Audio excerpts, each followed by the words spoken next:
And I'm live. Hello. La, la, la. Hello, all. Welcome. It is Thursday afternoon, Generational Change. I'm Jen, and there's currently no Peter. Peter is at a conference in Orlando. Hopefully, he'll be able to get in. He's having some Wi-Fi situation. He'll be able to come on soon. But we're really excited because while this past few years of doing this show has been amazing, and I've said it many times, and I'm not even remotely ashamed to say that I use this platform to meet really cool people. And I've met some amazing people. And you guys know, like, for me, Dr. West was a big deal. Like, that was the one where I had to, like, actually compose myself.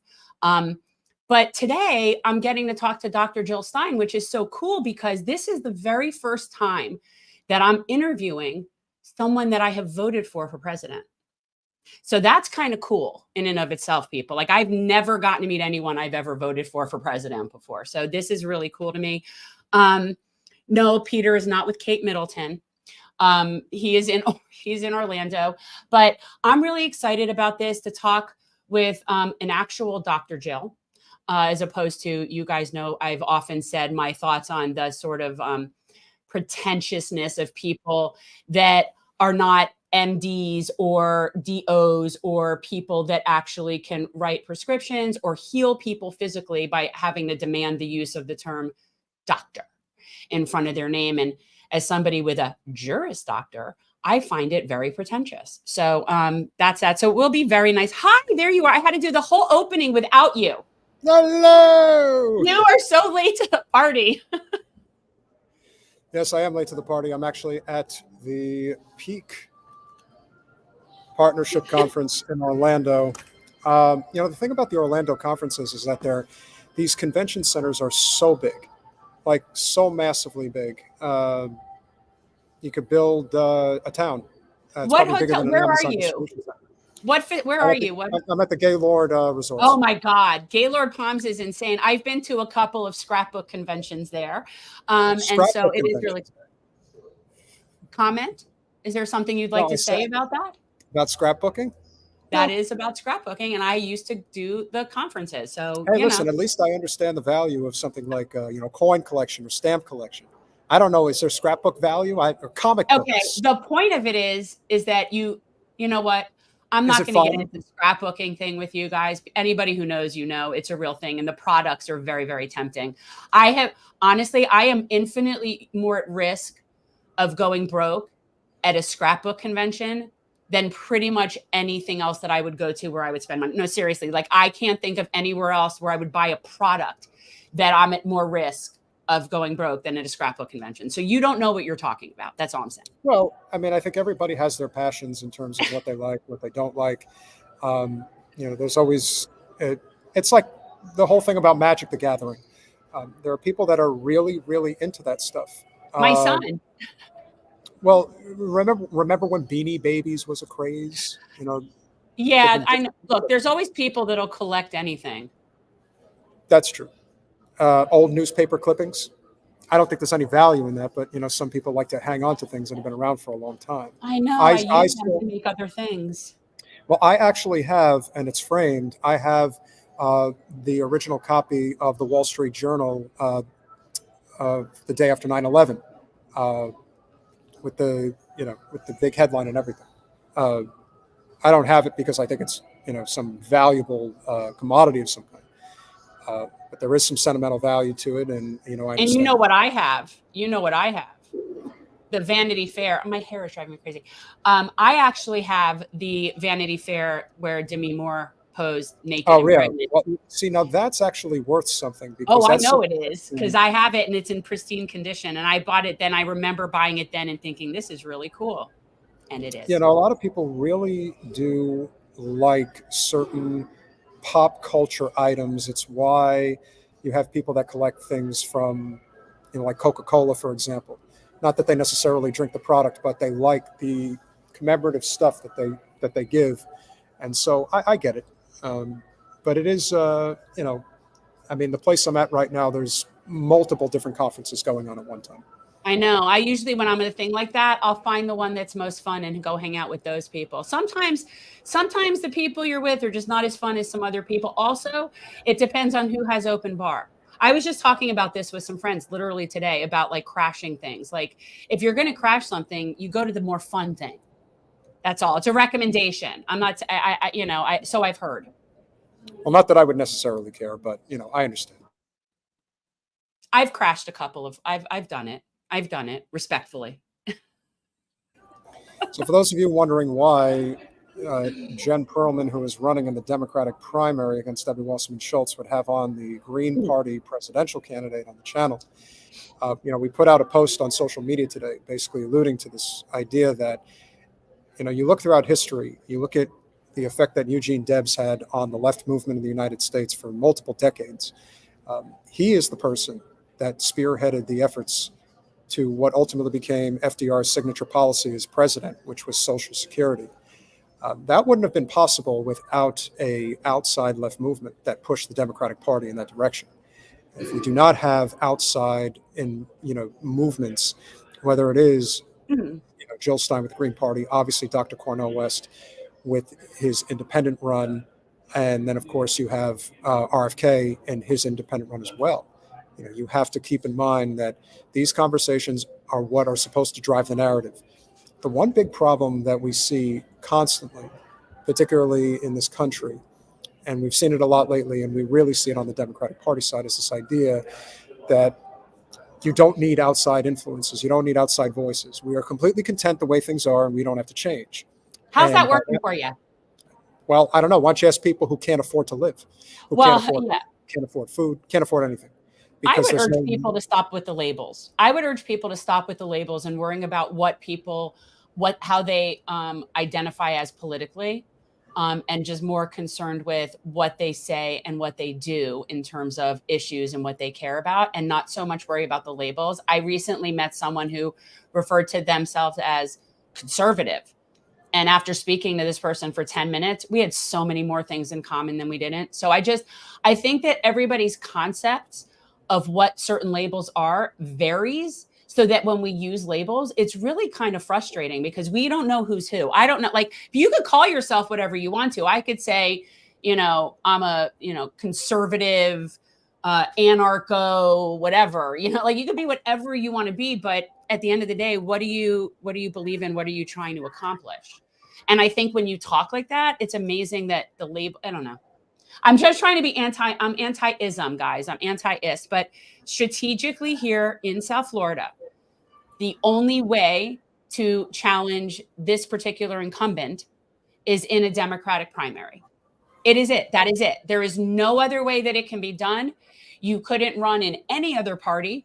You couldn't run as an independent. It cannot be done that way, the way that the numbers are in this district. So while I am registered as a Democrat, and I've always been registered as a Democrat, because when I was 18, I registered as a Democrat because everybody in my family who were working people, that was what that was what I knew. But I'm not with them because they represent me. I'm with them because it's the lesser of two evils. I know people like that argument. This actually is that. And so there I am. But not all Democrats are the same. That's my point. I think a lot of people agree with that, and a lot of people also have seen what has happened over time. We're not even going to get into it related to, what happened with AOC at the congressional hearings the other day. But the one thing I think a lot of people are just tired of is the theater. Like the theater is what really turns people off from politics. This type of thing, it doesn't serve. It's not moving the needle. If anything, all it really is doing is just dividing people even more than they already are. And that doesn't, forget it. That just makes life infinitely more difficult than it needs to be. Even when I come to an event like this, which is in many ways, the ultimate capitalist convention. People here are well aware of what's going on. They're not fools. And at some point, change is going to happen. But as you've often said, either that change is going to come peacefully or it's going to come violently. And unfortunately, when you squeeze people so tight that they have nowhere to go, don't be surprised if their reaction is going to be one of, I'm done with what we're doing here. I just want to, go ahead, finish. No. You get your I was just going to say, I mean, and I've been very clear all along that I support Dr. Cornel West. I was supporting him before Dr. Stein even got in as the Green Party candidate. And I've also said many, many, many times that I recognize that he might not be on my ballot. And then I absolutely will vote Green, just like I did in 2016. Like that, it's just, I like to support him. I want him campaigning. I like his message. So that's why I support the movement. But yes, no, I'm not delusional. Like, we understand this is what it is. But so that is also why I'm really excited to talk to Dr. Stein, because that is who, at the end of the day, I very likely am voting for. text Jason just in case. What am I texting him about? Jason? Yes. Jason, call. Oh, okay. You're talking about my Jason. No. I mean, normally I would say that. Okay, hold on. And you figured because I wasn't there that we wouldn't have to wear our shirts today? No, I was running late and barely made it. Colin will tell you, I had enough time to put my purse down for him to do the countdown and for me to sit down. And if you knew who I was associating with, then you would just sort of not even say anything, because you would just let that go. Yeah. So it was a good day? Oh, yes. We had a very good day today. Well, He says as far as he knows, yes. So he said she's supposed to be here. So yes, this was a very good day for us. Not for today's numbers necessarily, but in general, yes. Okay. Well, I mean, I've been up since 6:30, so not that I really wanted to be, but you do what you got to do. I don't generally drink coffee, but today's one of those days where, No, you don't. He normally drinks this disgusting sludge stuff, and he puts it in a water No, that's bottle. different. That's post-workout stuff, and I would drink that anyway. That's really not the point. I just drink coffee on days where if sleep is what I would consider to be somewhat lackluster, but you have to pick it up. Those types of things are important. For me, I would say that does matter. Yeah, I mean, I sent the email. He just messaged as far as he knows that. So he goes, as far as I know, yes. I said, we're on, right? And so that should be it. Unless somebody's getting time zones confused. I specifically always listen, this has happened. Because we've had that before. I have, Dr. Stein, I believe, is in Massachusetts, if I'm not mistaken. Is that where she is right at the moment? Yes, but I always make sure to point out that we are Eastern Standard Time, always. Which I think now is EDT for Eastern Daylight Time. It's interesting. Yes. I don't think it's EST anymore. It used to be EST. I can't keep up with half this stuff. If you guys would like to look ahead, and we haven't gotten final confirmation on this as of yet, but it does appear that Matthew Ho will be our guest next Monday. You guys Eisenhower have Network. to know that I love him. You have to know that Eisenhower Network reached out. We're just confirming time for next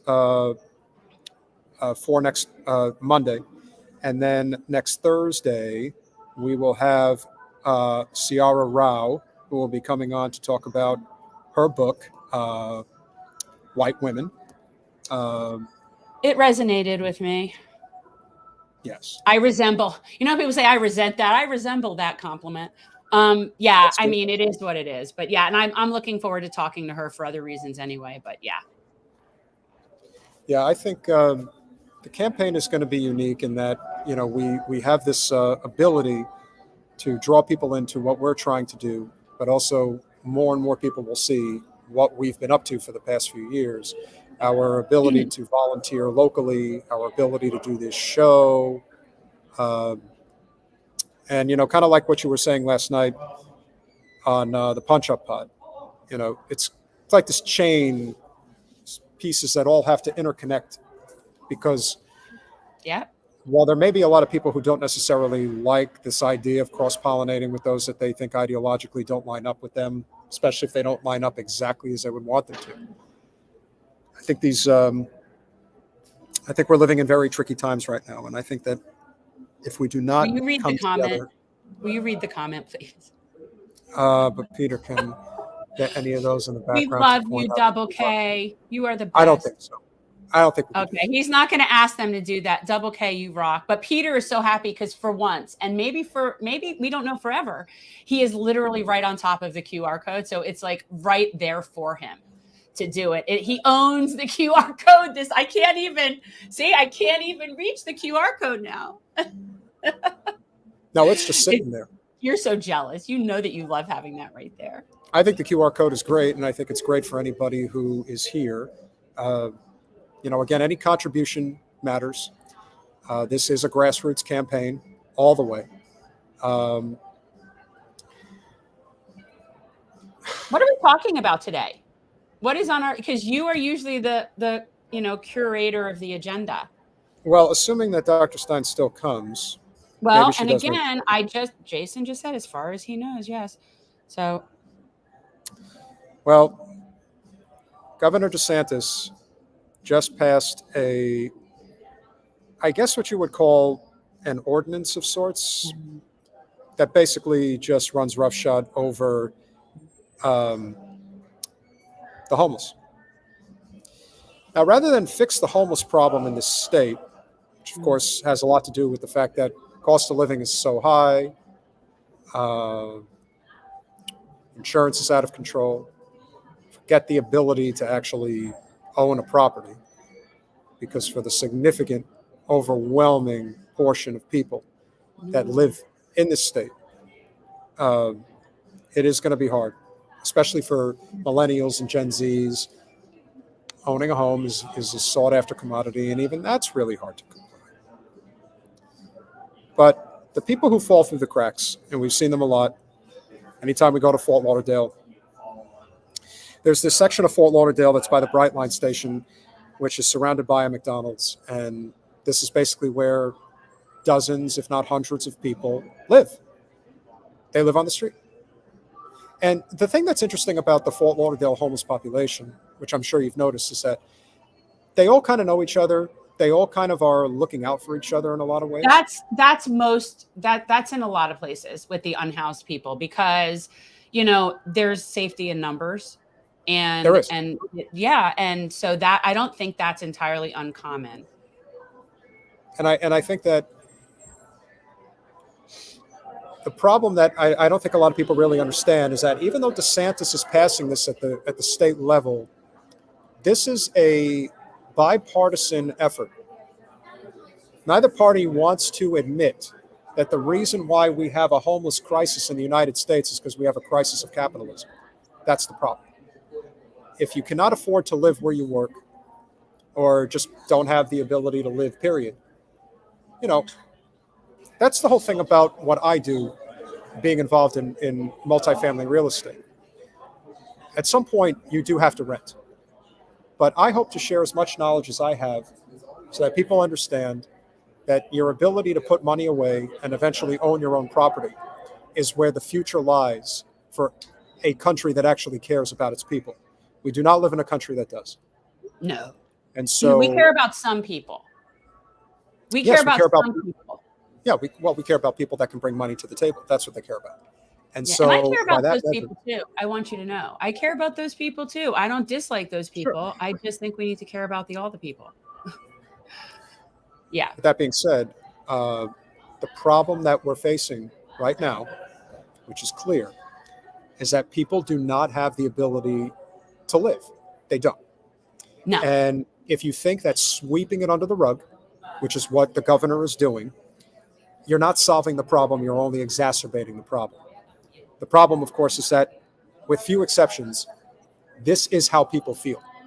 They don't want to see the downside of this system. Okay, we need to resend the link. Can you resend the link? All right, I'll do it. How do I do it? Tell me how to resend the link. Don't worry about it. I'll take care of it. Okay, resend the link to, do you have her here? Do you have her I have both. I have Kathy's. Okay, send it to her personal. Send it to her one. Personal or the campaign? But with her name, the campaign one with her name.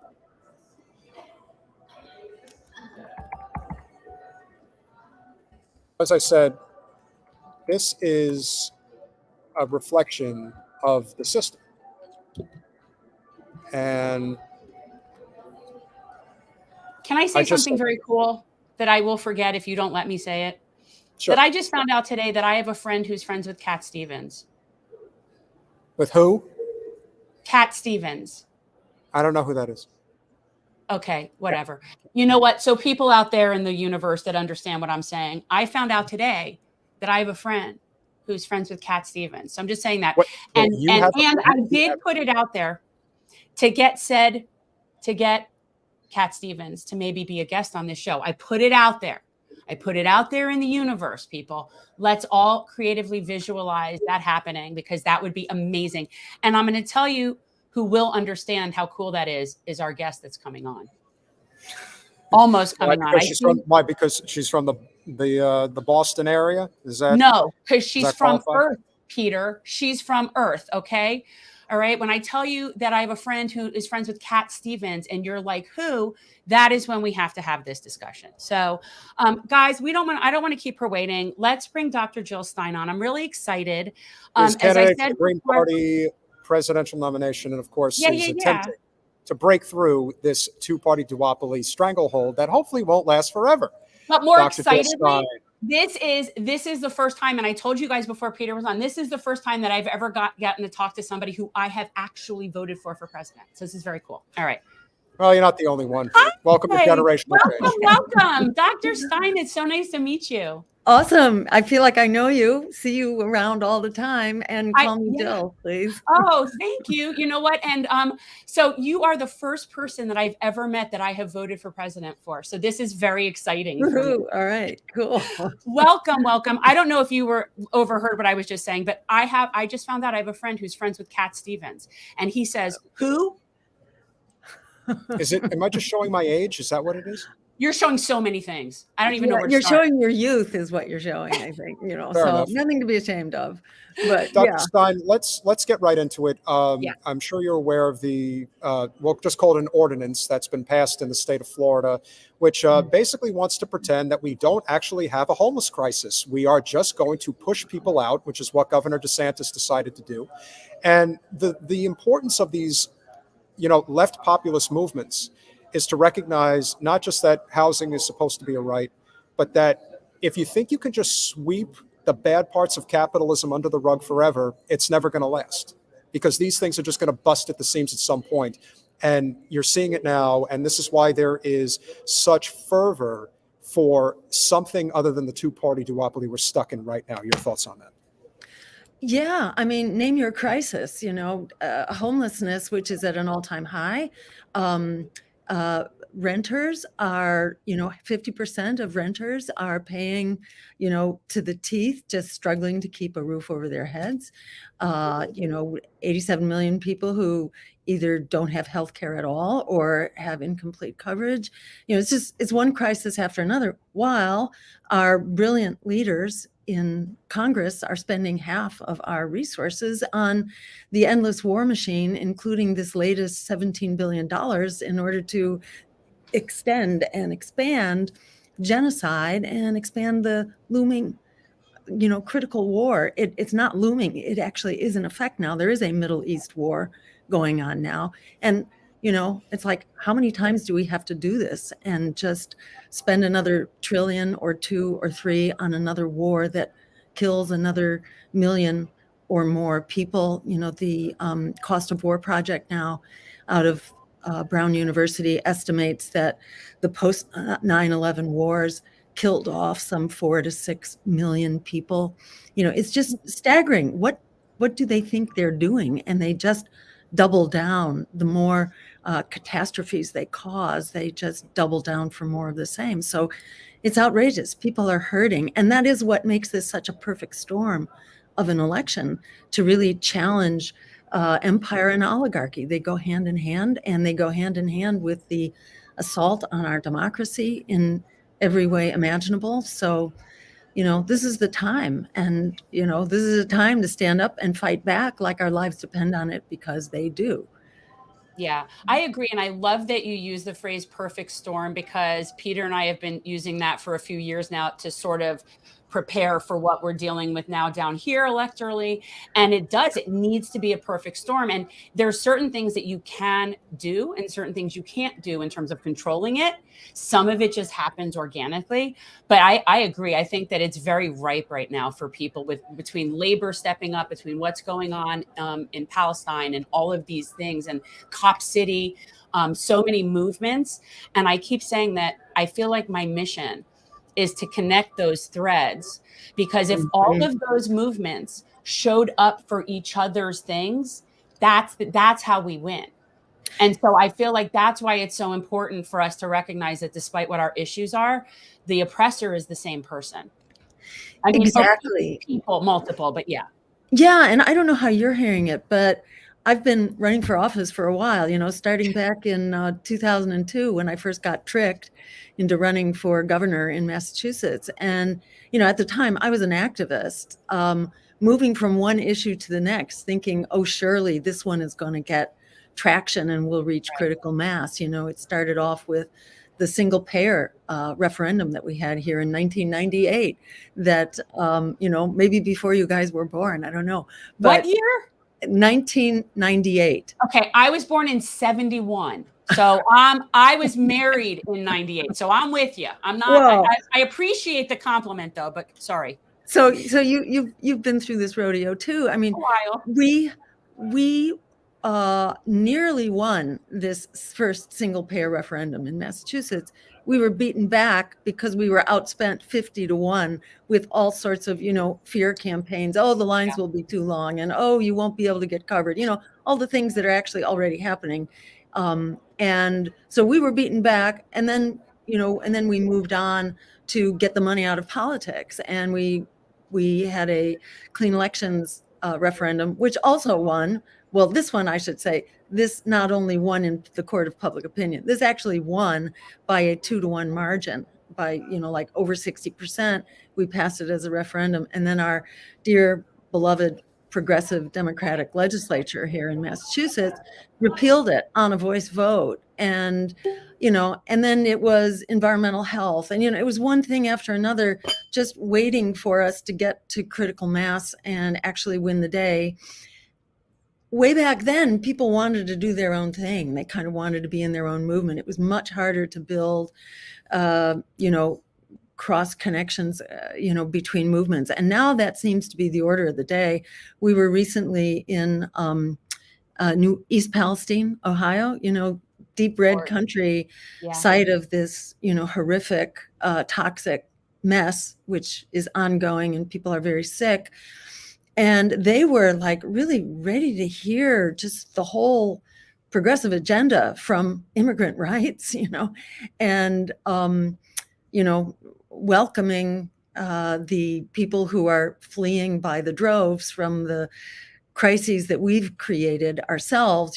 People come as refugees here because we've, made their lives unlivable, because we've, exploited their economies and destabilized them and created wars and overthrown their democratic governments and, exacerbated their climate crisis, so it's one thing or another that people are fleeing and coming here to the source really of their destabilization. And then they're, demonized and mistreated and sent back to horrible oppressive conditions and all the rest. But they were actually willing to hear that, in East Palestine, Ohio, and were, ready to throw off both the Democrats and the Republicans and to vote third party. And it's just, it's like our lives have become so, just imbued in crisis. Whatever dimension you look at, people are just struggling hour by hour to stay alive and keep a roof over your heads and get food on the table, that it's really become a very unifying uprising in whatever direction you look. And I find that, really helpful. And my computer is telling me that I need to plug it in. So okay, it's going to have a fit here. So all right, you plug. Let me talk for a minute while I just. Okay, so I agree. And I've often said I support I wish we had no parties, to be honest with you. I don't like any of it. I think tribalism leads to things like nationalism, leads to all sorts of, like, to me, nothing really good comes from that mentality. And then you get people no longer acting with reason. So in other words, if somebody on the other team suggests something, even if it's reasonable, I'm not going to go with that because my people say like this is no way to have anything work. This just doesn't work. And so I'm just averse to all that tribalism and all that nonsense anyway. And I would also suggest that it means different things to different people. So what one person says, oh, I'm conservative. I've had conversations with people where I agree with them on so many things. Mhm. And I am like the most bleeding heart left, falling off the side almost person as I get older. So I find that when people can use reason, that's a big thing for me. I'm always like, reason is a big thing, that we can actually get things done, but we're not dealing with reason. We're dealing with fear and panic and desperate people, which are all purposefully being kept that way. And the one unifying thing, and Peter hates it when I say it, but the one unifying thing is capital. And that is, at the end of the day, the ultimate problem. And so all of these issues can trace back to capital, and whether it's East Palestine or anything. And I think that is why we all have the common oppressor. Well, Yeah. Go ahead, Peter. And then No, I was going to say, I don't think that the issue is whether or not capital exists. It will exist. It's just a question of whether or not there is a counterbalance. In this country today, there is no counterbalance. The management, ownership controls everything. Labor, in even its attempt to make a stand, like they're trying to right now, is being regarded as, you have to stop it. You have to crush it, in spite of every sign that says we are in late stage capitalism. They're not even attempting to slow this down. In fact, they're trying to ram it down our throats, which is why Governor DeSantis does what he does, because they just don't care. They really think they're going to build their moats wide enough to stave off the people eventually rising up. And that is where we're heading right now. It's too obvious that that's where we're heading, because people can't afford to live. And if you can't afford to live, eventually you get desperate enough where it's not going to matter anymore. That's how people start doing the things that they're doing. I've always said that when you see the crises that are happening from a mental health perspective, and people end up, let's say kids take guns to school, it's like, why do you think that's happening? Because people are losing faith that there's anything that can be done. When Speaker Pelosi, because she's still the speaker, I don't care who Hakeem Jeffries is, if she's out there and doing $2 million worth of stock trades in 30 days and making that money, people are going to look at the system and say, well, why should I trust it anymore? And you know what? They're not wrong. That's how I see it. Yeah, exactly. And when you have, what is it now? It's like, it was $7 billion in 2016. And then in 2020, I think it was like $14 billion, pouring into that election, and the money is largely coming in big bundles. Sometimes, you have rare candidates who have principally small donor funding, but that's extremely rare. It hardly exists at all. And most donations are coming in very large increments. And now with all the workarounds and with super PACs, there's no limit at all to the amount of money that pours in. And even outside of super PACs, you have all these kind of sort of secret workarounds like victory funds, which started with Hillary Clinton, that allow a donor to write a single check for $600,000. And it basically gets funneled and transferred among campaign committees to go back to the presidential campaign and some to the DNC. So you have donors who can wield enormous influence through all sorts of mechanisms, and then you have dark money also coming in through super PACs. And super PACs are basically, they're supposed to be independent expenditures, but they're not independent. Like, RFK is using his super PAC to get on the ballot. So like, how is that independent from the campaign if that's how you're doing your ballot access? So, all this is nonsense, and it's completely destroyed people's confidence. And it's not only money in politics, but it's also the revolving door between corporations and the agencies that are supposed to be regulating them. Like, look at Boeing, for example, which has had enormous influence in the FAA and really degraded, quality control. And, so you have planes that are basically, taking a nosedive midair because the switches on the pilot seats aren't working, or the door is flying off, at 30,000 feet or whatever. You have just these catastrophes, many catastrophes, and then many near catastrophes. Or in the FDA, when the Sacklers were allowed to write the permission for opioids, you get 100,000 people dying every year now from that crisis. So it's no wonder that we don't agree on things and we don't respect experts, because science has been so poisoned by the corporate basis for it. And to your point, Peter, about how is it capital or is it the lack of restraint? In my experience, what I would add to that basically is that it doesn't matter too much what you call it. It's that it is a rigged system. Some people call it oligarchy, or you could call it capitalism, end stage capitalism or corporatism.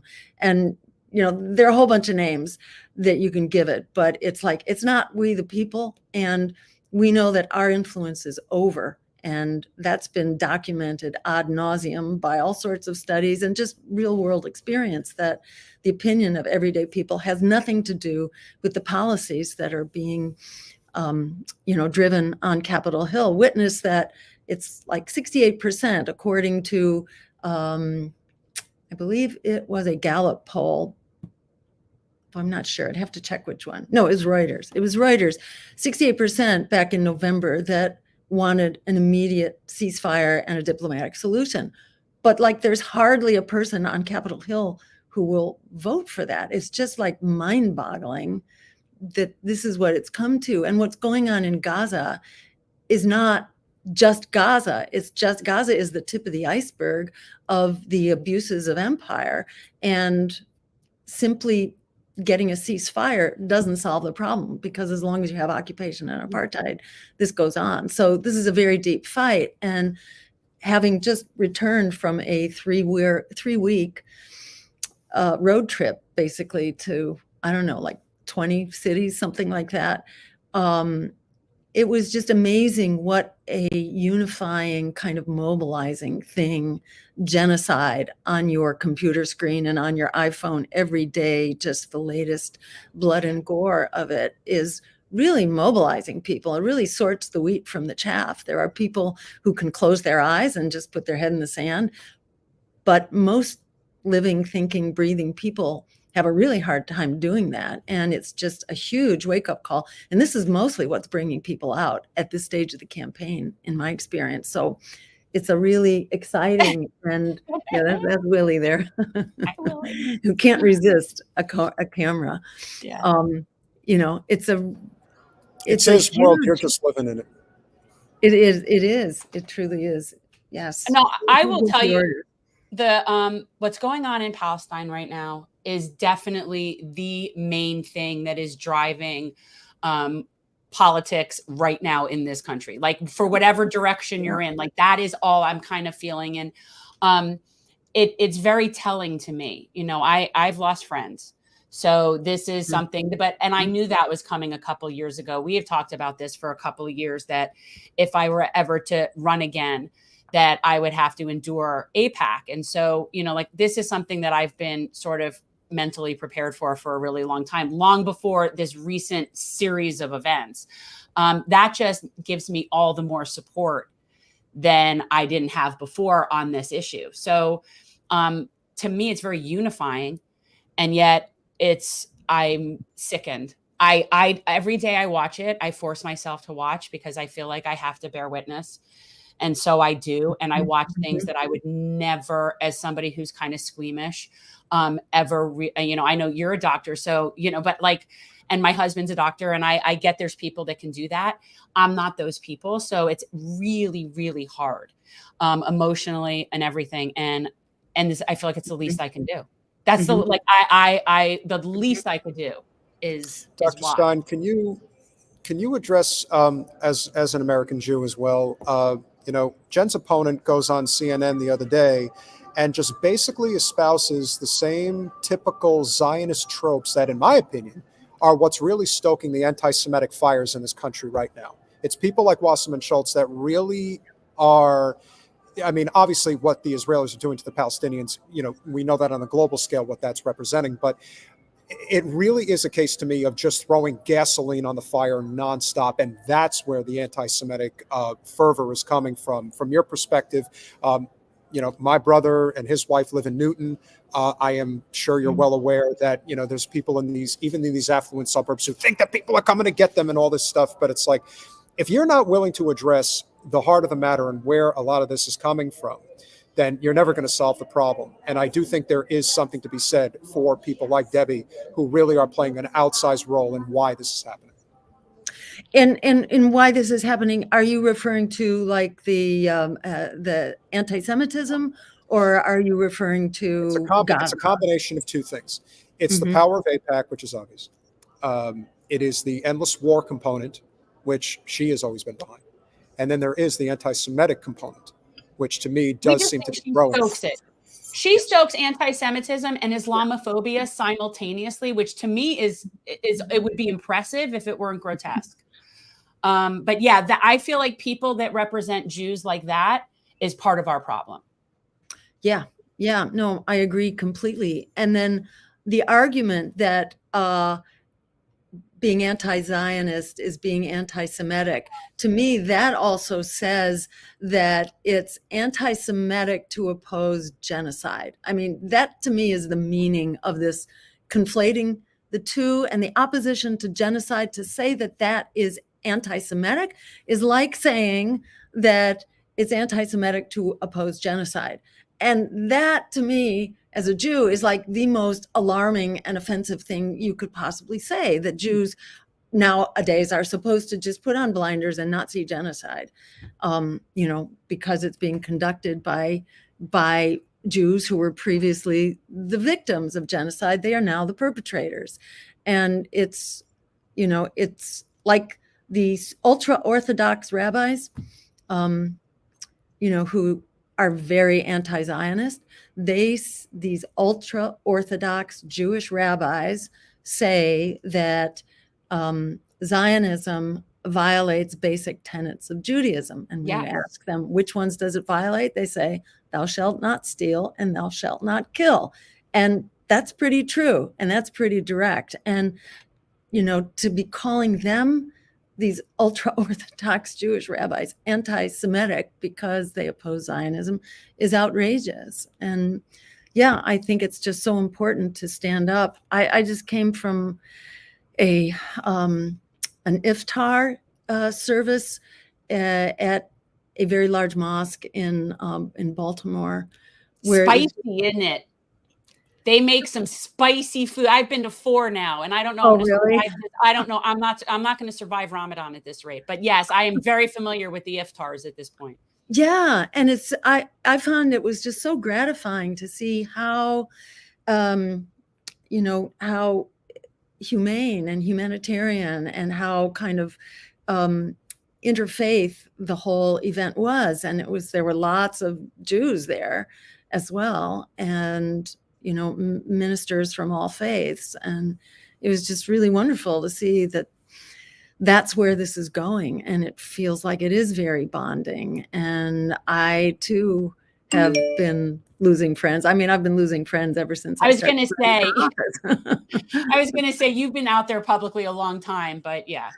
Yeah. And it's not like you're losing friends. You're just discovering who your real friends are, and you have a whole lot new friends who are just really grounded in much more kind of humanitarian principles and not kind of convenience or certain elitist assumptions. And you really have to be willing to look at who you are in the world. And yeah, I mean, to me, it's just unthinkable that people are obsessing, and trying to frame this like this was all about October 7th, when October 7th was all about everything that came before that.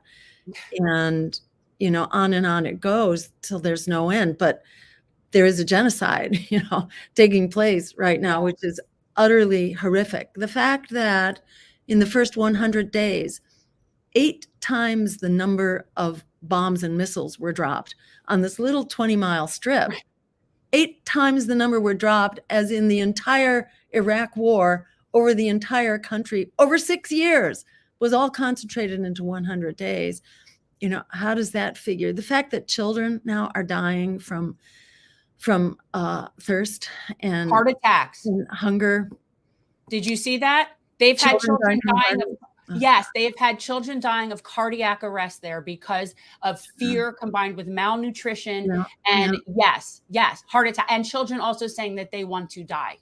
5-year-old children saying they want to die. Yes.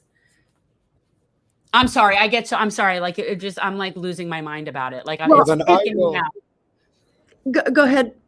Well, then I will take the opportunity to direct the conversation in another place, because we know we could get marred down in this. We know that you stand for Free Palestine, which is, I mean, Lord knows that is the narrative where it is heading, which is great. But at the same time, hundreds of thousands of people are going to die because of it. And it's sick. And we're hopeful that there will be some semblance of a change, a shift, if you will, in this country. But if anybody knows anything about having ultimate power, I mean, you caused Hillary Clinton to lose the presidency in 2016. So, I thought it was Susan. Yeah. I thought it was Susan Sarandon. What happened to that? The one difference that I think has happened in a lot of left circles, which let's just say for the sake of argument, that you did cost Hillary Clinton the election, then your attitude should be good. So you better start listening to what I have to say. Otherwise, I'll do it again. And that is the difference between what had happened previously, because people's attitudes were like, well, no, technically that wasn't the case. It's like, listen, if you're on defense, you're already losing. So you have to own where you stand. If the system is broken, then you have to own that the change is coming, whether you like it or not. And I think a lot of people have a hard time recognizing that. So I don't think that the barbs that they threw at you, back then would have the same effect that they do now. Just like I don't think people are going to have the same effect in terms of saying, oh my God, Trump's going to get in again. It's like, okay, we've been through this before. You've already pulled the same bullshit. If he's leading in the polls, there's a reason, because the system you're trying to sell us is not working. End of discussion. So how do you see, even at this point, the effect that corporate media still has over the populace? I think in affluent liberal circles, especially in the Boston suburbs and places like that, it still has a lot of power. But I do think that there is sort of this changing of the guard that's happening in this country right now, which is why independent media is growing at the rate that it's growing at. How do you see it being in that independent space in terms of the effect that it once had? Obviously, a lot's changed since 2016 because they made you public enemy number one. But I don't think it's having the same effect anymore. Your thoughts on that? Yeah, I mean, it never had any effect on me, I got to say, and never had any effect on the circle of people that the universe that I live in. I find you need to be very, you need to have a certain level of like jaw-dropping faith in the system to believe a predator who's trying to get you to vote for them and to keep throwing yourself under the bus, which is basically what they're asking you to do, to not believe your lying eyes, and to believe what they say after you get betrayed over and over and over again. It's not like the crises that we have right now are new. These are really a product of bipartisan policies that have gone on for a long time. So, I mean, it boggles my mind that people believe this. I don't know very many who do. It's more the extremely privileged, and they're not kind of like my target constituency to start with. Polls now show that the majority of American people believe that mainstream media is purposefully misleading you and lying to you. This is actually what most people believe now. So, I think what the political elite need is for people to be hopeless. They need people to be hopeless so that they just don't vote, and then so that they tune out. And I feel like our job as activists or as candidates, is to be out there and engaging people. And to the point you were making before, Jen, about, parties being this really artificial construct. I mean, that was my experience the minute I set foot into the political universe, that if you're not on somebody's payroll and you don't have strictly, limited talking points, and you're really having a human conversation and you're really listening to people and you're actually interacting, so you don't have an agenda of stuff you're trying to impose on people. These conversations are really interesting, and they are kind of a discovery. And you can find all kinds of common ground across the political spectrum, and the labels just don't apply. They very rarely apply. I mean, maybe inside the DNC they apply, and the RNC, but outside of that they don't. And there's enormous hunger, in my experience, mostly for integrity. And people can smell if you are a rat, and they smell the political system, and it stinks. And whenever they have any dealings with it, like you go to Capitol Hill and you try to talk to your representatives, my experience is really always to walk away feeling like I've been slimed. I have to go home and take a shower because these people are so, just slimy, and they're serving a disgusting corporate agenda, and they're really not to have they're not there to have a human conversation with you. So, I feel like the main thing here, our job to deal with this kind of nonstop smear campaign, and the DNC has announced that it's making special hires right now in order to smear us, in order to complicate our ballot access and all that. So they're playing the dirty tricks that they always play. Surprise, surprise.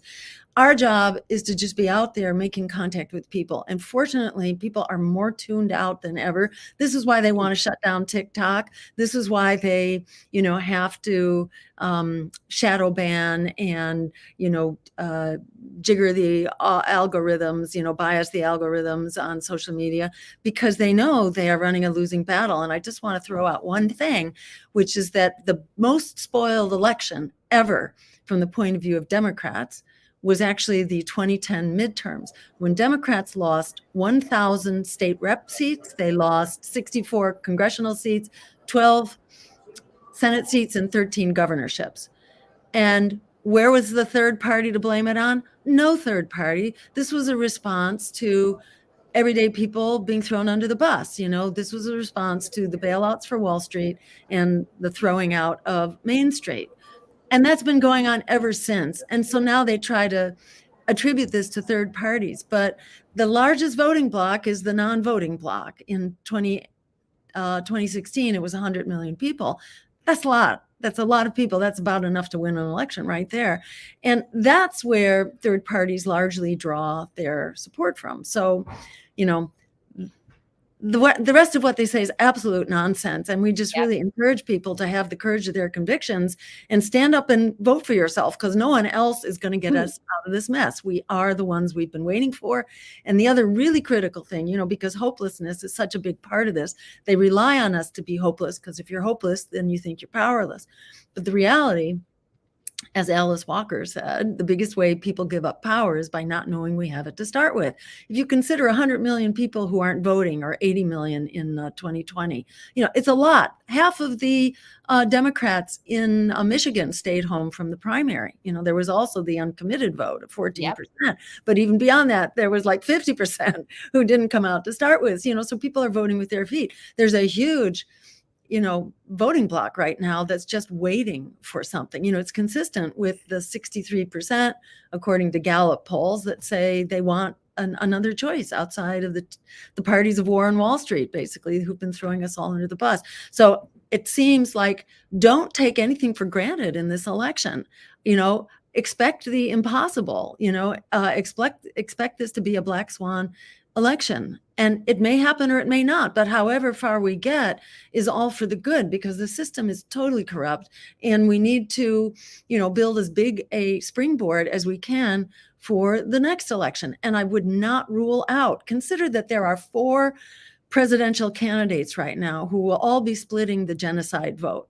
That is right. It's Trump, Biden, it's no labels, and it's RFK. Right there. So it's 4 major contenders for the pro-genocide, pro-war, anti-worker, basically, vote. The anti-climate, and I would include Biden as an anti-climate vote. He's got a few headlines here and there, but if you look at the larger drift of what he's doing, expanding the U.S. fossil fuel production by 40% just on his watch, he way exceeded anything Trump did, and his current 22 liquid natural gas plants, the 22 LNG plants, 1 or 2 have been built, but most are in process. And most of these were approved after they sabotaged the Nord Stream pipeline, creating, this wonderful marketing opportunity for U.S.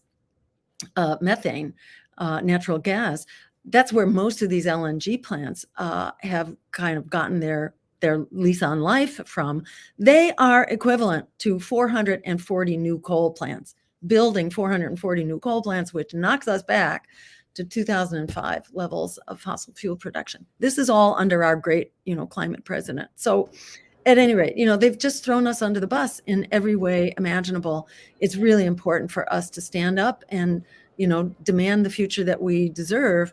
Because right now it's working for maybe the top 10%, heavily invested in Wall Street. They're doing great, but nobody else is. And it's not just like doing badly. It's like barely keeping a roof over your heads and swamped in debt forever. So it is that perfect storm right now.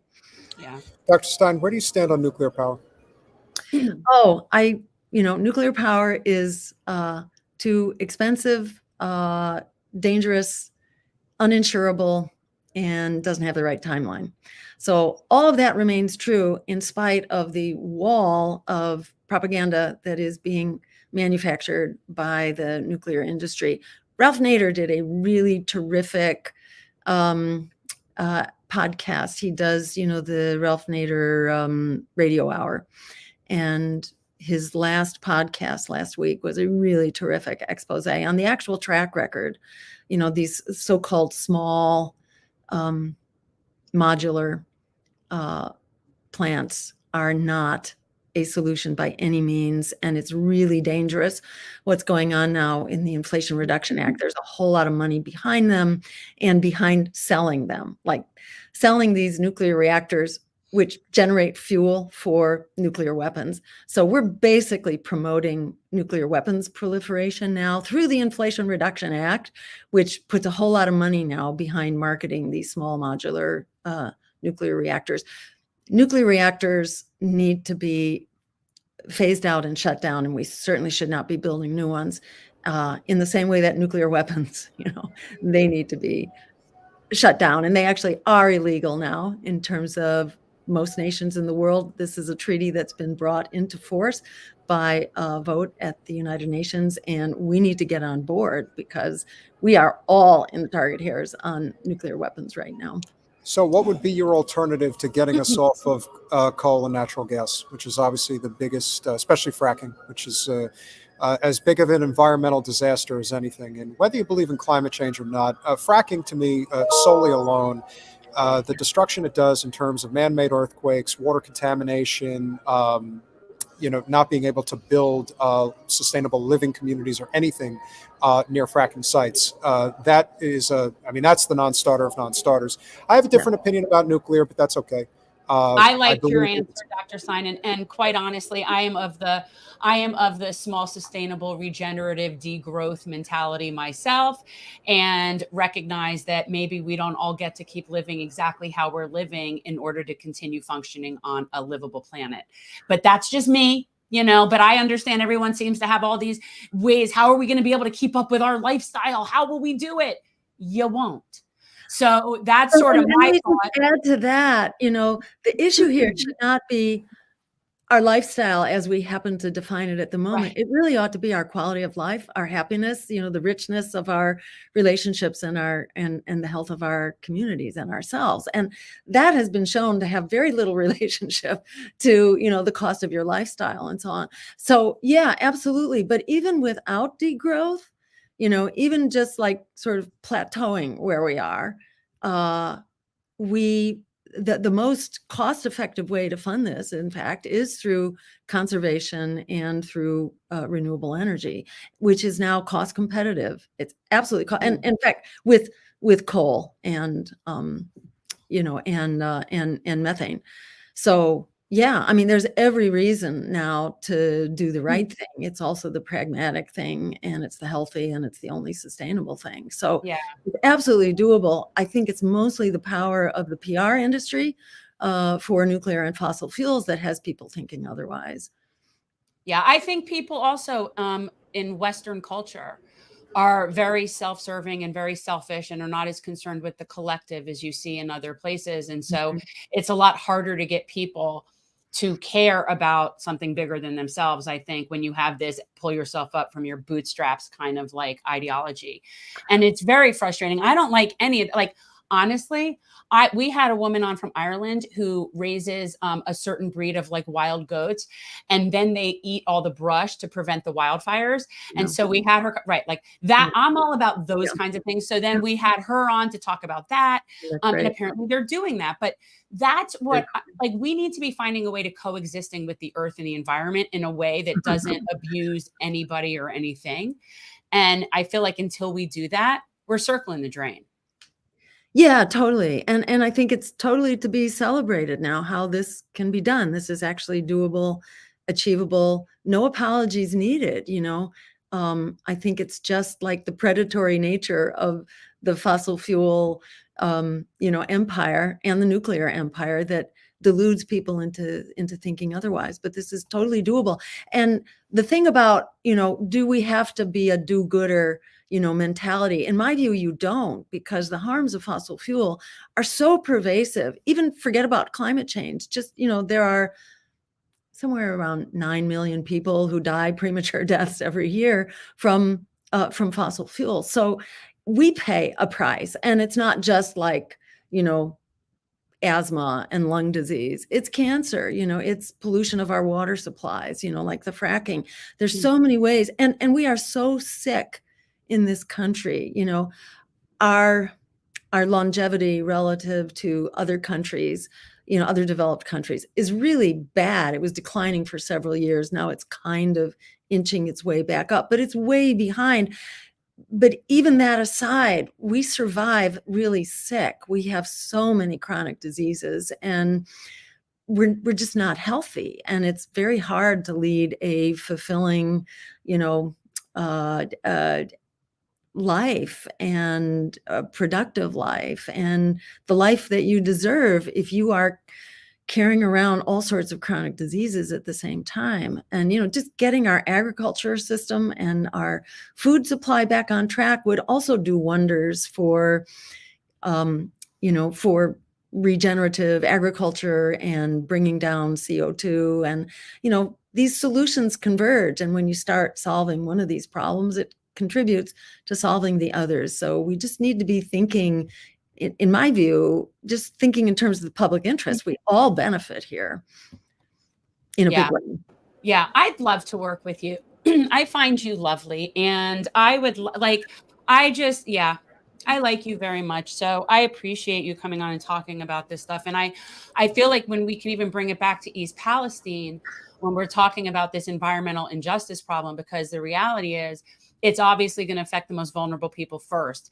And only when it starts trickling up and inconveniencing people that have any real institutional power will then anybody really care about the poisoning effects. But if you were president right now, you could issue an emergency declaration of Medicare for all for everybody that's been affected by any of these environmental disasters.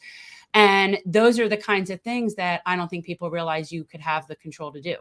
Exactly. And on day one, you know, you could also pardon Julian Assange and, for sure, you know, and a whole bunch, you know, Edward Snowden and what's his name, Drake, you know, the guy who. All of them, Leonard Peltier, like the whole list of them. Yes. You could pardon them. You can also declare an environmental emergency, a climate emergency. And the minute you do that, you can shut down all those LNG plants and all the, any coastal application of fossil fuels, which then pertains to pipelines, the offshore drilling. You can protect the coasts on day one. And if you're protecting the coasts, you're really ramping down on fossil fuels.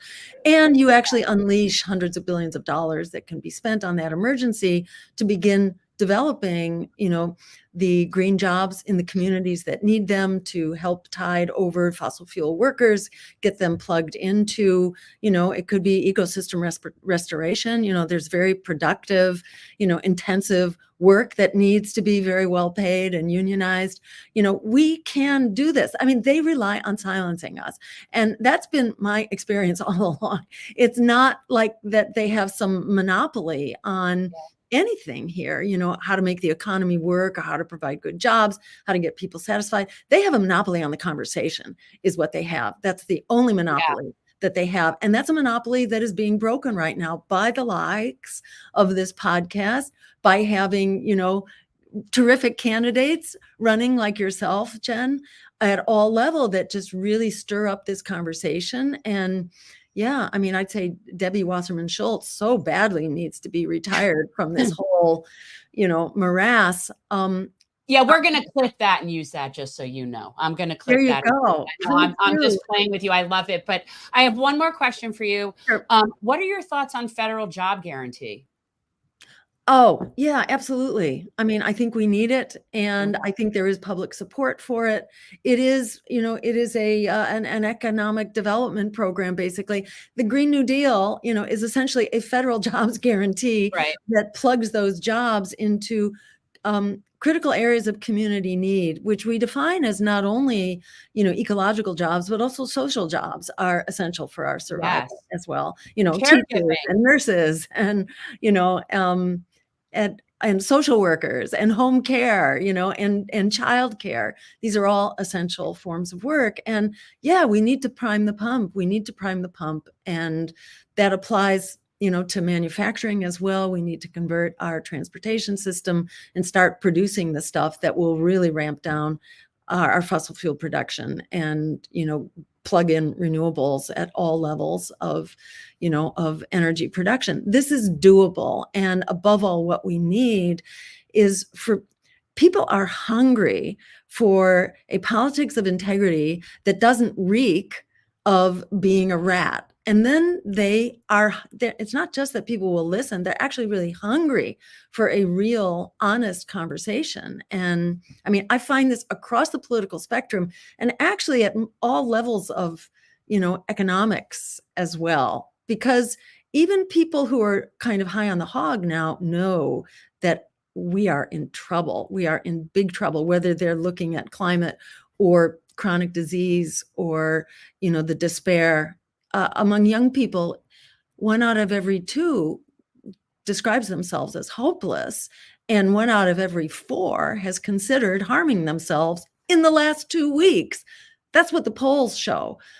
So we got a problem. Anybody whose eyes are open know that we have a problem, that our governance as it exists is in the toilet, and we really need a reboot, including getting money out of politics and closing the revolving door and, having competitive elections and ranked choice voting and things like that take the fear out of politics. It's a misguided fear that shouldn't be there, but a lot of people are intimidated by it. So there are real solutions here at all levels of the crisis. And I'm just grateful to all that you guys are doing to help get the word out. If people want to know more about our campaign, go to jillstein2024.com. We are closing Links in description. Great. And I should just let you know that we're closing in on the nomination right now. We are closing in on half of the delegate selections that are being done in the primaries or the conventions and so on going on in the different states. So that's very close to being locked down. We're also very close to matching funds, which will unleash public money. It will double all of our contributions up to the $250 limit. So, double your money very soon now. And by contributing, you help us satisfy the criteria for that. And we are zooming ahead on ballot access. There are several candidates in the race right now who share a similar agenda, but we are the only one. We're the only pro-worker, anti-war, anti-genocide, climate emergency campaign that will be on the ballot in enough states to actually challenge empire. So at the end of the day, we are going to be the one option, and we are very close. We have the bulk of the work behind us. 3/4 of the signatures that we need to be on the ballot across the country are actually in hand, thanks to the work of the state parties. So this is happening. The mainstream media is doing its best to ignore us. That's fine. We'll come out of left field, full blown very soon once we get our ballot access done. So people should consider themselves, in charge here, in charge of our future. We can rise up and take back an America and a world that works for all of us. Anything less than that isn't going to work for any of us. So Yeah. seize the Thank you moment. so much. I agree. Dr. I Stein. agree. Thank you so much. Thanks for all you're doing. All the best. We'll be in touch. Thanks, Dr. Jill. Likewise. Take care. So I think that it's important that these conversations happen. And even though I've already noticed a few people suggesting that you committed an unforced error by having Dr. Stein on the show, it's like, guys. I've had people from Anything, all that's over the- the that's place smart to thing. come on the show. I've been doing, the truth of the matter is that we've You had this need to platform for force 3.5 you need years. to- you need to force the issue. There is no change unless you force the issue. And the good thing that I'm noticing is that the whole vote shaming, the whole like, oh my God, you better get on board with Joe. You better do that. It's like, no. You don't understand. There's That no shit leverage failed. there. And the leverage That is shit lost. failed. Yeah, well, the leverage is lost. And that's the whole But point. here's And now the they don't thing. know what to do. But even if it were, even if I, it's hard for me to even speak these words. Like, even if I were one who would want to vote for whoever that is, that Joe, we're a podcast that has 3.5 years of content. We've interviewed all sorts of candidates, party affiliated, not party affiliated. We're a podcast that creates content. The fact that I am currently running for Congress, yes, it is definitely nice to cross-pollinate this platform with that, but we are still a content podcast and we are nonpartisan podcast. So the idea that I wouldn't interview somebody who is running for president of the United States is absurd. So just, think that through for a second there. I am not sitting here as like somebody for the DCCC Scott putting out. Krasnick has a lot of has a very strong opinion about that, just so you know. Yeah, I'll interview anyone as far as if you're running and you're, running on a non-corporate platform. We've platformed all sorts of people on this show. So, and honestly, I've often said, I recognize that Dr. West might not be on my ballot. I understand that. And I've said that before. And then obviously for me, that my pick is going green. That's just me. But it's absurd to think that there's any error in inviting somebody who's running for president on my show. Well, no, I think it just speaks to, but that also in many ways just speaks to the fear of change and that people are still going kicking and screaming. And even though, it's like Dr. Stein said, that the Democratic Party's philosophy is to not actually change or shift their, let's say, fundraising tactics, their strategic tactics regarding how they're going to try to acquire votes. No, their plan is to just tell you that you're terrible if you support anybody other than us. Right. They have no somehow strategy. that's how it's going to work. Like somehow that's going to have enough juice that people are going to be involved. Okay. Can I address the debate question here? What is it? Just about something about debates. Yeah, I don't know if you guys are referencing me. I am by no means afraid to have a debate with anybody. I mean, I litigated for a living. I assure you, I'm not afraid to debate people. The reason I don't want to debate, Debbie in particular, but why the political debates aren't actually really debates. They're done as political theater. Nobody's watching that and coming out any other way than thinking the person they went in liking won. That's how it works. So these are not intellectual debates. They're not debates that I am not debating Palestine. I'm not debating healthcare. I'm not debating those any more than I would debate with a flat earther. And I've said it a million times. It's not that I'm afraid to debate it. Would you debate Wasserman Schultz if it was held by the League of Women Voters? I would, and it would be issue by issue. Yes. But other than that, that's what I'm saying. That's not how it's done. And the League of Women Voters would never in a million years get involved in this primary. So it doesn't matter. Again, Debbie will not sit on the same stage with me. It won't matter. Well, but that's my only point. But it has nothing to do with being scared of debating. It has to do with, this is something where I have to kind of follow in what Richard Dawkins was saying when Bill Nye decided to debate whatever QR code, guys. When Can you not just let me finish a thought? Like the idea that I would give credence to certain things is sort of how I feel about when somebody debates a creationist or debates a flat earther. I don't feel that those are issues that currently need to be debated. Some things could be debated. I've had many good debates, like moot court. There was good debates. There were certain things where you can maybe see both sides of an argument, and then given both positions, really come to a really reasonable conclusion. That's not what these debates are that people want to see. They want to see political theater. They want to see gotchas. They want to see, and honestly, I do not have the capacity. Listen, if you think back to the 2016 presidential debates, the most memorable line out of any presidential debate I've ever seen was when Trump said to Hillary Clinton, "That's because you'd be in jail." Now, clearly, that has nothing to do with policy. That has everything to do with, the theater component of politics. So as a result, that's the kind of thing that people tune in for. They would tune in for a soundbite. They would tune in for an attack. It turns out that when explain to him that Debbie would never let this happen. If I wanted to debate her and I kept pushing that, all that does is make me look like a bully, and it pushes people in our district away from me. It doesn't help. She will not. It doesn't matter. So people need to understand this. I am in It's actually one of the things that hurt Tim Canova when he ran against Debbie in 2016. And the reason it hurt him is because when they finally sat down for a debate, Tim was terrible in the first 10 minutes. Now, he actually was able to have a pretty strong middle showing of the debate. I remember it like it was yesterday. And then ultimately he nailed Debbie on the fracking question. But if you come out of the gate not looking strong, looking angry, looking combative, that helps somebody like Debbie, because Debbie plays the innocent little angel. That's what she does. That's her whole shtick. And her supporters here. Yeah. And so her supporters here definitely do. And so me being on an offensive like that, it doesn't serve me. And quite honestly, it's a waste of time. I don't need to do that. I know where I am. I know where I stand on issues. I know which voters I need to talk to. I know who I am in my community. I know what I need to do to serve. And the more that narrative it turns in the direction of a free Palestine, there is no way that Debbie is ever going to show herself in public. She can't do it because her entire shtick is being completely corporate owned, especially by the likes of AIPAC. And so as a result, that would do her no justice.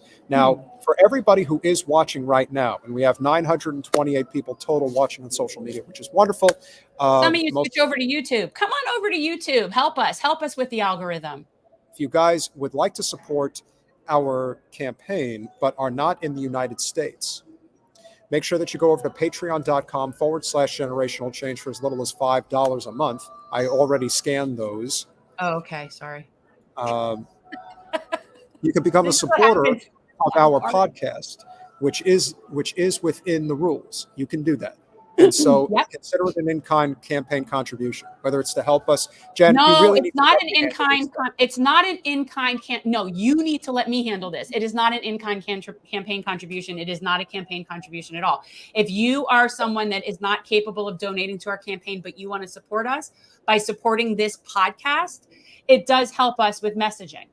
So it helped, even though it is not affiliated with our campaign. Correct.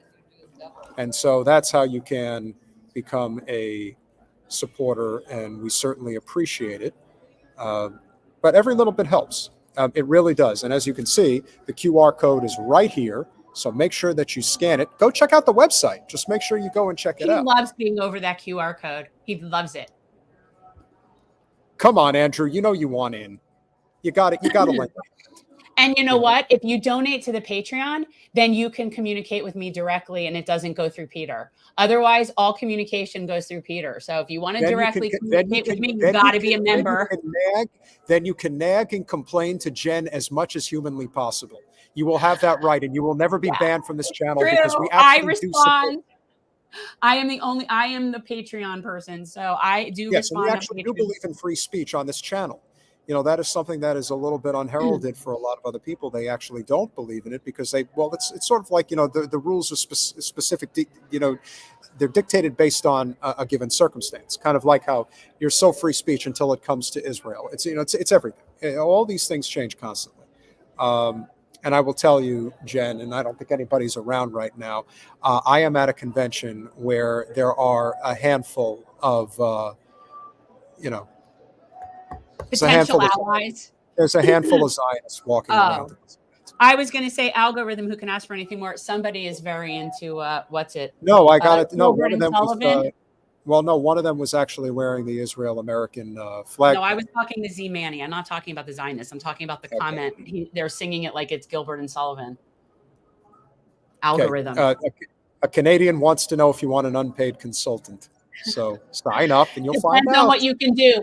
Honestly, if people who are out there want to help the campaign, you think you have something that could help us, we need all sorts of different skill sets. So if you are interested, please reach out to the campaign. What email? Campaign at, is that the one you want me to use?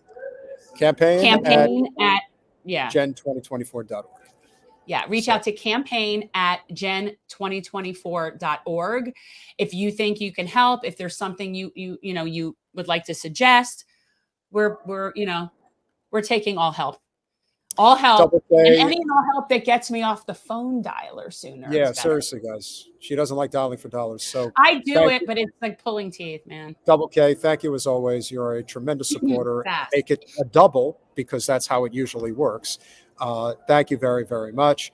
Chip, really appreciate you as always. Ukraine, Palestine, poverty, homelessness, money, and politics are all just signs of the underlying problem, empire and decline. We agree 100%. Totally. $10. Chip wants to know that nuclear power is opportunity cost lost. 100 power plants are required at $10 billion each, $1 trillion. If we spend $1 trillion on renewables, we'd get there by 2035. $1 trillion annually. That's probably correct. There's probably some truth to that. The other power that Peter. Well, even though I do have a difference of opinion regarding nuclear power, especially Series 4 nuclear power, which I actually think is exceptionally safer based on everything I've read, hemp power is not something that we utilize the way that we could. So hemp is actually a solution for a lot of these things, which is also why the likes of Bill Gates buys up all this farmland, because they don't want hemp being grown, because hemp is something you could grow on your own and then you won't necessarily need, the power. I don't think that's his motivation. I think his motivation I think it's just a sick F, well, I think he wants to own the food supply. Of course, I think that his goal is to own the global food supply. And that's why we need to get Vandana on here. Oh, I want to talk to her.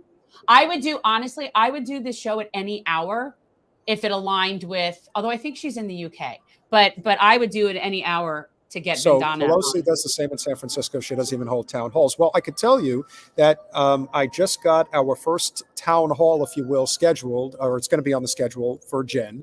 We're going to be having lots of town halls around the district. Where am I town halling? Where am I halling? Pembroke Pines? Mm-hmm. We're going to the Pines. What is that? Okay. We'll talk about it later.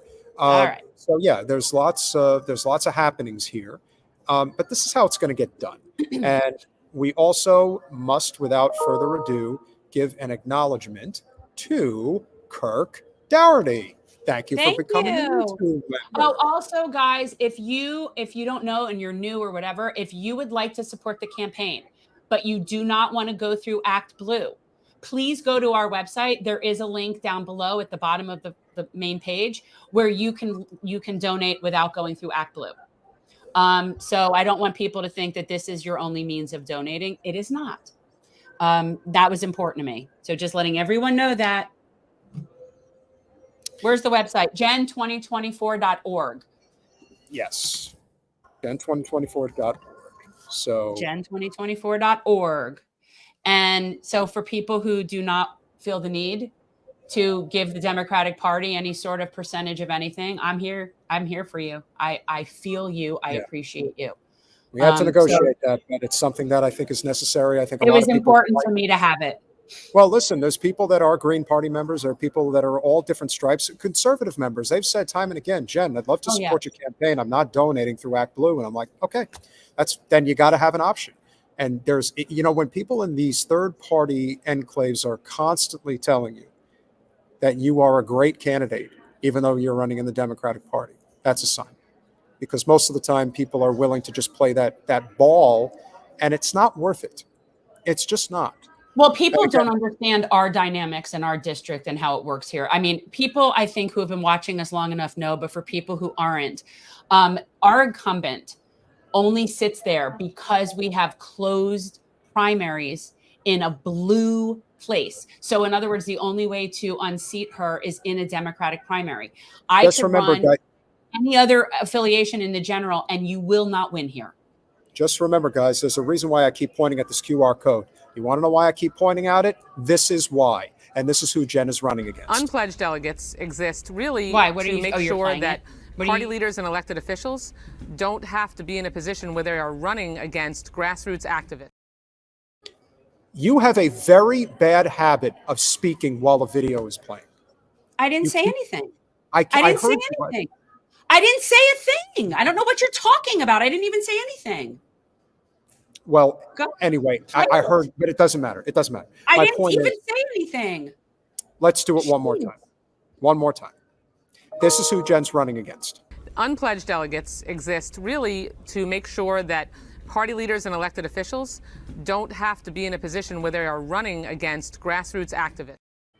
You know, you got to give her credit for at least being honest about how filthy and corrupt she really is. Like, she just owns it. And if there's anything that I would say, We can't let the grassroots have any power.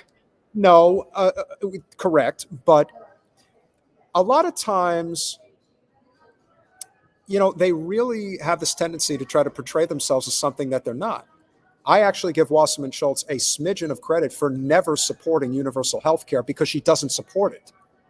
We've had people that have signed on to universal health care, but when push came to shove, like when we had the opportunity, as we had supported the idea of force the vote back at the end of 2020, going into 2021, that was going to be a great idea, that something like that could have some plausible opportunity within the political arena, especially for working people. You saw who was really on board with this and who wasn't. And that really says a lot. So at least Debbie owns the fact that she doesn't care about anybody but herself. Okay, can I please tell you that when you played that, it was all choppy and frozen on this end, like sometimes it does. So when you were being mad at me for talking, which I wasn't, I just want you to know that there was whatever that technical thing that happens on this end where I didn't even get to really watch the video, just so you know. Well, that's interesting because on my end, it was crystal clear. So clearly it's something now within you the see. studio. We know that's this. definitely a studio issue. All right, well. So next Monday, assuming we get everything set up on our schedule, Matthew Ho of the Eisenhower Media Network is going to be coming on. There's a lot of stuff going on right now from the military side that we do need to talk to. Maybe we'll have a few people on from the Eisenhower Network. You never know. Get everybody caught up to speed with what's going on.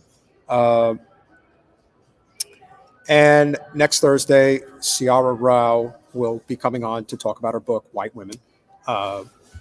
Somebody that Jen has wanted to speak to for a very long time. Yes, every once in a while we do get hostile. That is par for the course. Yeah, for every rat you see, there's 50 you don't. That's all I can tell you. That's not true. It's not that bad. But it's just, yeah, we get hostile. We've been working in the trenches together for 5 years. For 5 years, like we spend more time together than I spend with my husband. So yeah, I wouldn't go that far. But yeah, I mean, well, he's gone all day. Most people spend more time with people that they work with all the time, especially running campaigns, and it gets intense and it gets whatever. And we're feisty. We're both Tauruses. We're feisty. And you're an only child. Well, I wouldn't say that's my main issue, but look, I've always said it. I'm not a good person to live with, but I'm a very good person to work with. No, you're the only child, and I'm the oldest. So we definitely have that first child component that does exist. But we have our issues. And Dr. Stein actually sent a message just saying that she really enjoyed the interview and and all that stuff. And I think we do I think we do a pretty decent job. And look, I actually do think that Dr. Cornel West is going to be on the ballot in the state of Florida, which obviously would be great. And he is my choice. But I also think that these we should have a big tourist party for our birthdays in May. I'm just saying. Not the only one. Chris Garrett as well. Yeah, we got a tourist man.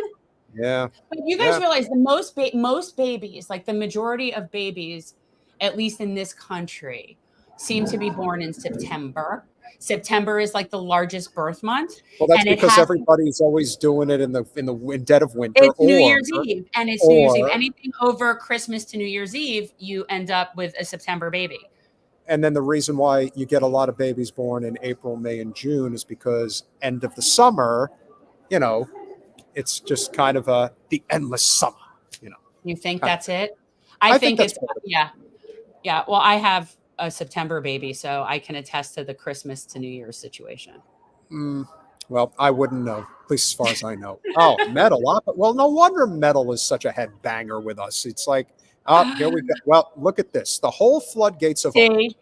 And now it's all clear that it's like we're really like this tourist network of people. Like, are we just I all embrace these my angry, sign. stubborn people?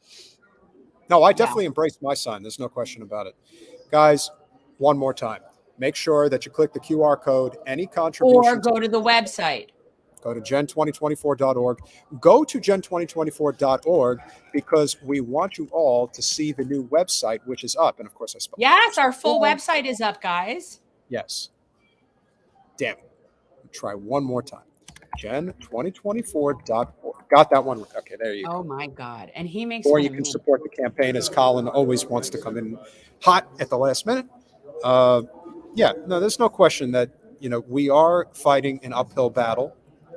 It is. Oh, I'm Sisyphus. The odds will never be in our favor. However, I do think Jen has a real shot at this.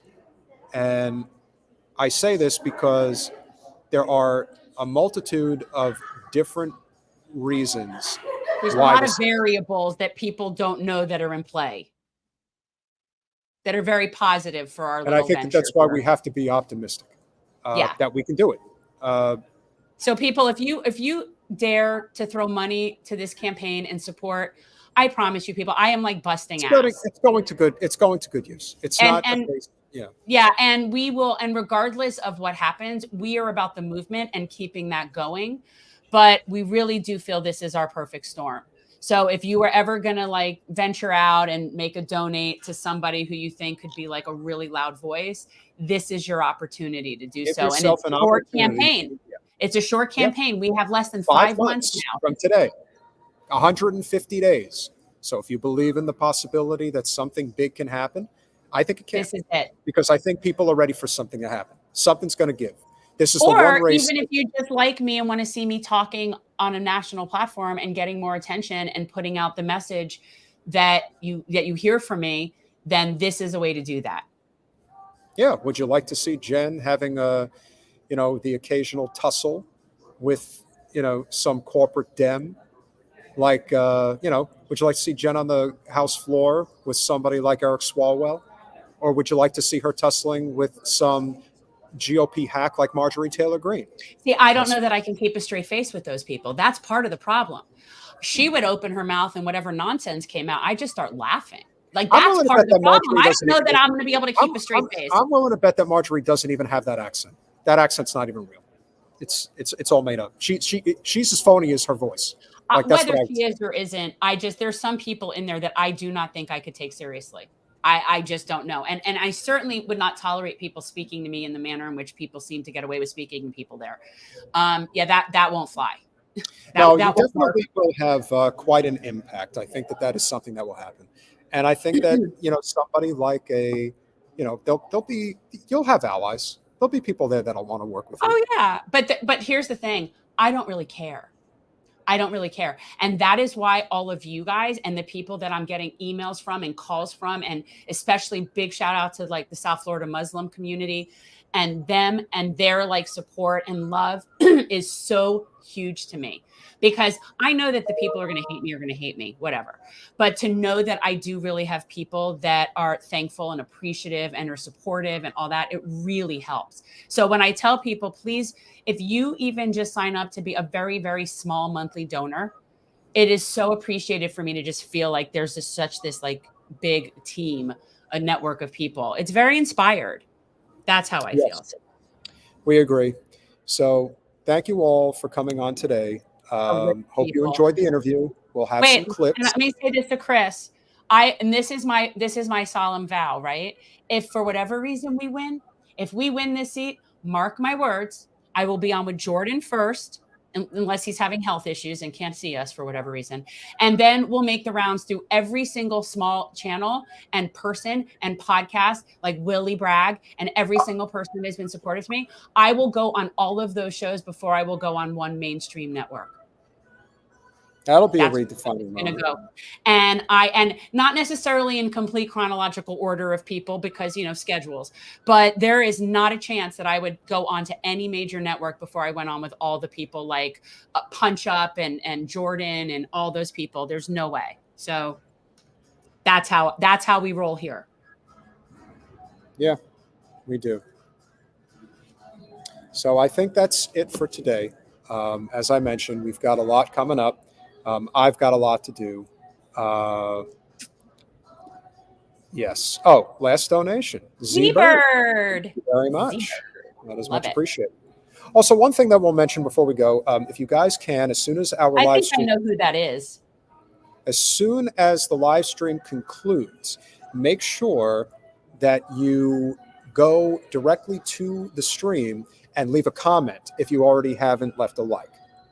And that is going to make a big difference as well, because we want the message to keep getting out there. That's what helps. The more people that see it really does make a difference. If 1,000 people are watching live across our social media channels, and then tons of people see it after the fact, that's going to make a big difference. And yes, definitely need to go on with Jordan. We need to get that video going as soon as possible. I think we've got our business cards ready to go. Yeah, I think that's it. So right. Smash that like button, share, subscribe, do all those things that we ask you to do. Chris is on it. Appreciate it, Steve. All of you guys. It is much appreciated. Andrew, Chris, Steve, Rogan, He's not going to be able to do this. Sable, the self-care maven, Z Mani, KK. well, of course, KK, Henry Kajawa. Both parties are traitors. Yeah, pretty much. I saw you don't like my music on there too. Well, yes, Metalopoly, of course. Chip, Sable, Chip, Mario. Yes, it's Sable, Mario, Super Mario. Who am I forgetting at this point? Who are you forgetting? 900. Donald James, got Donald James, Megan Jimenez, Kirk Dougherty again. Thank you again for becoming a YouTube member. That always is appreciated. It means a lot. Every dollar counts. It really does. I can eat food. Nitram Case, Amanda Brinkley. I got to go get the kid. Red Cloud. Let's see if there's anybody else. I think that's almost Keon Kala Watt's son, DeRostone. Oh, Mahalo from, there you go. We actually had somebody from Hawaii on the show today. Roger Meadows, great to see you. It's been nice. Mahalo. Doug Grinbergs, good to see you. Eddie Smith. Jason Call checked in. Good to see you, sir. Schultze. Schultze. Yes. Well, it's a good thing it said Schultze, not Schultz. I'm just saying. Yeah. You know how all right, I got to get Grammy. Seriously, dude. I got to get Grammy. Appreciate you all. We'll see you Monday. Bye, guys. Talk to you soon.